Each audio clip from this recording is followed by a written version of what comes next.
John Faircloth was the police chief of High Point at one time in his career. He says he uses that experience to help improve relations between police and the communities they serve. There's been so much going around between citizens and police, and that bothers me greatly because that's been my career. So I think I can go back and help to perhaps find some ways to bring citizens and police back together. Well, what could the legislature do to improve the relationship between communities and police? Make sure that the training is designed to do the right thing and not just say, we learned how to shoot a gun last week. Police officers we need to look carefully at the applicants now because they have to have a certain personality to talk to the good guy and the bad guy and those in between. One issue that divides most Republicans and Democrats is education. I know you're a supporter of school choice, and I'm wondering, does that include the continued growth of the public tax money being used for private education? I feel like we as legislators have to listen to what the teachers are saying and listen to what the administrators are saying. Do you support the continued growth of spending tax dollars for private schools?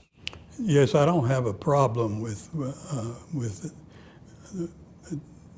the choice being there for children to go to private schools or to public schools. I think that's a parental choice, certainly. School vouchers are scheduled to double over the next decade, reaching $240 million. Do you think the legislature or the court should make the final call on the Leandro case? I'm not sure there's a firm answer that everybody would be happy with, but we've got to resolve it. It's got to be resolved. Leandro is a legal case over school funding that remains unsettled after nearly 3 decades. The question now is, should the courts or the legislature make the final decision? The court's still in the long run control it. So it's going to have to be, there has to be an end to this in one way or the other. So I guess we'll just, sort of like a boxing match, we'll keep on until somebody falls. Faircloth played a key role in passing North Carolina's body cam law several years ago, which made the footage non-public, requiring a judge to make it public. Do you still stand by what you've done with that? Do you think that it is working today? It's, I think that's one of those tools that has caused some of the